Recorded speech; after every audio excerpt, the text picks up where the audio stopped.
मशहूर गीतकार और बॉलीवुड में अपनी अलग पहचान वाले जावेद अख्तर के एक बयान को लेकर अब भारी विवाद खड़ा हो चुका है। जावेद अख्तर ने एक मीडिया इंटरव्यू में आरएसएस की तुलना तालिबान से की। उसके बाद मुंबई में उनके घर के बाहर हंगामा हो गया। वो तस्वीरें आपको दिखाते हैं। ये जो तस्वीरें आप इस वक्त देख रहे हैं वो जावेद अख्तर के घर के बाहर की हैं। अख्तर साहब के बयान के बाद से युवा मोर्चा के सैकड़ों कार्यकर्ता उनके घर के बाहर जमा हो गए और नारेबाजी शुरू कर दी।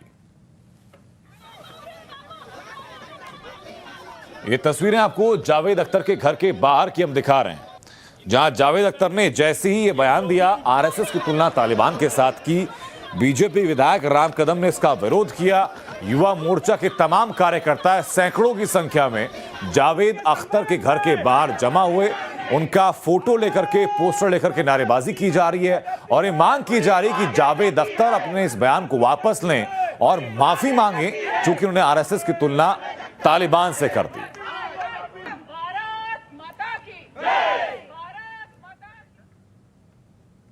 अब हम आपको दिखाते हैं कि जावेद अख्तर ने जो लब्बोलुआब जो कहा, उसका लब्बोलुआब क्या था, उसका मतलब क्या था, ये ग्राफिक के जरिए आपको दिखाते। उन्होंने कहा कि भारत एक सेकुलर देश है, लेकिन कई लोग ऐसे भी हैं जो आरएसएस और विश्व हिंदू परिषद को सपोर्ट करते हैं, जिनकी आइडियोलॉजी 1930 के नाजी के समान है।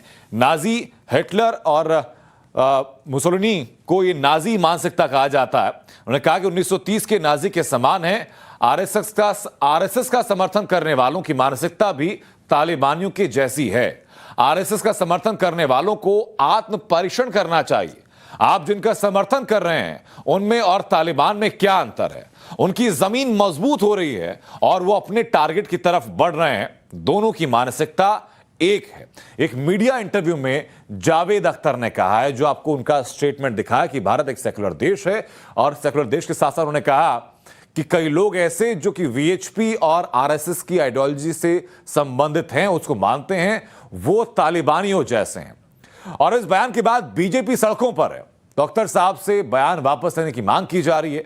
सुनवाते हैं आपको कि बीजेपी नेता राम कदम ने क्या कहा। जब तक जावेद अख्तर जी हाथ जोड़ करके देश और विश्व के तमाम आरएसएस के हमारे कार्यकर्ता, विश्व हिंदू परिषद के हमारे कार्यकर्ता, इस विचारधारा को मानने वाले विश्व के करोड़ों करोड़ों लोगों की वे हाथ जोड़ करके माफी नहीं मांगते, तब तक हमारा ये आक्रोश, हमारा गुस्सा, हमारा क्रोध इसी प्रकार के समूचे देश के सड़कों पर दिखेगा। उनके परिवार की कोई भी फिल्म न केवल मां भारती के मुल्क में बल्कि समूचे विश्व में हम नहीं चलने देंगे। समूचे विश्व में आरएसएस परिवार को मानने वाले करोड़ों करोड़ों लोग हैं। महाराष्ट्र सरकार से हमारा अनुरोध है कि वे जावेद अख्तर के खिलाफ एफआईआर दर्ज करें। नारायण राणे जी के बारे में तो बहुत उन्होंने जल्दबाजी की थी। पूरे महाराष्ट्र की पुलिस इस प्रकार से तैनात की थी, मान करके चलो कि बहुत बड़ा अकाल आया। इस बार क्यों चुप है? इतना ही शौक है जावेद अख्तर जी को तो केवल मात्र 24 घंटे के लिए अफगानिस्तान जाकर के दिखाए। है उनमें साहस? कब गए हो संघ की शाखा में? कब गए विश्व हिंदू परिषद की बैठक में? कोई अध्ययन नहीं। तालिबान के साथ जोड़ोगे,